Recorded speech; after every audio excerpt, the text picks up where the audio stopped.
네, 우리가 회사에서 엑셀을 갖다가 가끔 프레젠테이션, 그러니까 내 화면을 남들에게 보여주면서 뭔가 얘기를 하고 발표를 하거나 이제 회의를 할 때가 있습니다. 물론 엑셀은 그런 도구는 아니지만 그런 걸로 있어서는 뭐 파워포인트가 훨씬 더 강력한 도구이죠. 하지만 우리는 바빠 죽겠는데 뭐 그럴 거 없습니다. 보통 엑셀을 많이 띄워놓을 때도 있는데 뭐 거래처에서 발표할 때도 많이 있고요. 자, 그럴 때 우리가 간단하지만 조금 효과가 괜찮은 몇 가지 꿀팁을 좀 알려드리도록 하겠습니다. 내 엑셀 화면을 공개적으로 공유할 때 뭔가 좀 더 좋은 방법들이죠. 자, 첫 번째는 리본 메뉴 축소하기입니다. 자, 리본 메뉴는 이 위에 있는 부분이 지금 리본 메뉴이죠. 엑셀의 리본 메뉴인데 이 리본 메뉴가 제법 전체 우리가 지금 보시면은 전체 화면이 이렇게 있을 때 리본 메뉴가 차지하는 부분이 제법 됩니다. 한 10에서 15% 정도 차를 한다고 볼 수가 있습니다. 그래서 가뜩이나 화면이 넉넉하지 않은 상황에서는 저 리본 메뉴 축소가 굉장히 도움이 될 것입니다. 그래서 리본 메뉴를 표시하지 않는 축소하는 방법은 단축키 컨트롤 F1입니다. 컨트롤 F1을 눌러주시게 되면은 F1 키, 저희 기능 키죠. 키보드 맨 위에 있는 기능 키인데 컨트롤 F1 눌러주시게 되면 이런 식으로 리본 메뉴가 축소되고 다시 확장되고 축소, 확장 될 수가 있습니다. 그리고 버전에 따라서는 오른쪽에 있는 리본 메뉴 맨 오른쪽 아래 표시 옵션이 있는데요. 여기에 들어가서 항상 리본 표시가 기본 값인데 탭만 표시하게 되면 이런 식으로 탭이 표시가 돼서 그 탭을 누르면은 리본 메뉴 등장을 하고 다시 일반 시트를 선택을 하게 되면 다시 축소가 되고 이렇게 할 수도 있고요. 그리고 이 상태에서 다시 나타난 다음에 표시 옵션을 눌러서 전체 화면 모드 들어가게 되면 굉장히 큰 화면으로 전체가 확장이 되는 걸 볼 수가 있습니다. 이렇게 확장이 될 수가 있고요. 여기서 다시 컨트롤 F1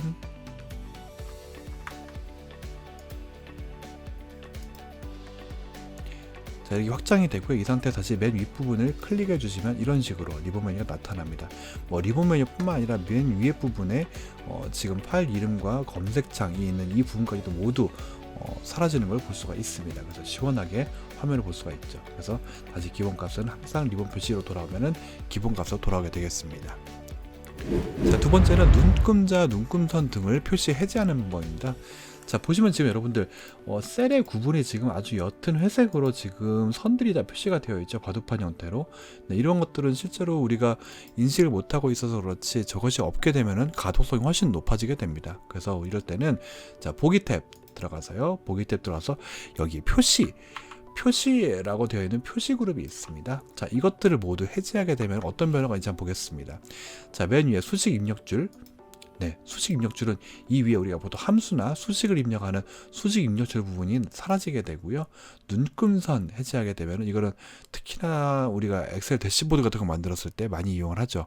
눈금선을 해제합니다. 자, 그럼 이런 식으로 엑셀이 그냥 마치 그림판처럼 공백에 표시가 되는 걸 볼 수가 있고요. 자, 머리글은 무엇입니까? 머리글은 지금 여기에 열 머리글과 그리고 왼쪽에 행 머리글이 있죠. 이 부분을 열 머리글이라고 하는데요. 자, 머리글을 갖다가 해제하게 되면 이런 식으로 표시가 되는 걸 볼 수가 있습니다.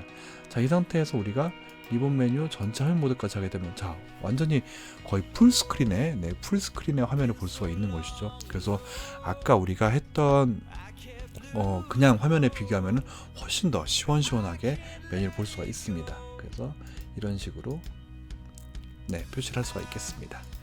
자, 그리고 마지막은 화면 확대 축소입니다. 지금 보여지는 화면이 있는데 굉장히 조금 큰 곳에서 발표를 한다거나 아니면 조금 이제 발표를 받으시는 분이 좀 어떤 내용을 확대해서 봐야 되겠어요. 예를 들면은 지금 최고 매출 지점이라고 이렇게 표가 있는데 이 부분을 크게 보고 싶어요. 자, 그럴 때 우리는 어떻게 할 수 있나요? 자, 화면 오른쪽 아래, 엑셀 화면 오른쪽 아래에서 플러스 마이너스 버튼이 있습니다. 여기를 클릭해 주면 이런 식으로 확대가 되는 걸 볼 수가 있죠. 그리고 이렇게 하거나 또는 우리가 그 옆에 지금 여기를 보고 있습니다. 여기를 보고 있는데 이 옆에 있는 배율을 클릭을 해주시게 되면 이런 식으로 배율을 확대 축소할 수 있고요. 기본값 100% 선택해서 다시 원래대로 돌아올 수도 있습니다. 자, 이렇게 화면 축소를 확대를 저렇게 할 수 있는데요. 제일 좋은 거는 마우스가 있는 환경이라면, 노트북이 아니라 마우스가 있는 환경이라면 컨트롤 버튼을 누른 채로 마우스 휠을 위로 올려주게 되면 이런 식으로 배율이 지금 15%씩 올라가고 있네요. 네, 배율이 확대될 수 있습니다. 그리고 다시 컨트롤 버튼을 누른 채로 마우스 휠을 아래로 하게 되면은 이렇게 축소가 되는 걸 볼 수가 있습니다. 네, 이거는 뭐 엑셀뿐만 아니라 다른 프로에서 많이 적용되어 있는 기술이기도 하니까 다른 데서도 많이 한번 해보시면 좋을 것 같습니다. 자, 그리고 화면 확대 축소에서 제일 또 좋은 것 중에 하나는 원하는 영역만 확대하는 것입니다. 지금 이 표를 갖다가 확대하고 싶어요. 대표님이 저거 좀 우리 표 좀 크게 한번 잠깐 봅시다. 내용을 좀 더 다시 봅시다 라고 했어요. 그러면 우리가 어떻게 하냐면은 내가 확대하고 싶은 영역을 선택해 준 다음에 우리가 보기 탭에서 확대 및 축소라는 그룹이 있습니다.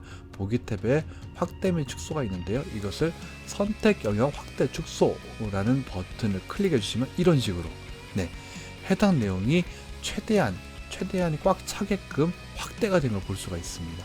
네, 그래서 지금 빨리 저것 좀 봅시다 라고 하면은 뭐 마우스 휠을 이용해서 막 확대 할 수 있지만 이런 식으로 한 번에 우리가 키워볼 수가 있다는 것이죠. 그러면 좀 더 멋지게 발표할 수 있겠죠. 자, 그럼 다시 원래대로 돌아가고 싶어요. 그럴 때는 바로 옆에 100%라는 버튼이 있죠. 엑셀의 배율 기본값입니다. 현재 400%로 자동으로 되어 있는데요. 100% 눌러주게 되면 이런 식으로 돌아오게 되는 거죠. 그래서 우리가 엑셀로 발표할 때도 이런 식으로 좀 더 수월하게 멋있게 발표할 수 있겠습니다. 감사합니다.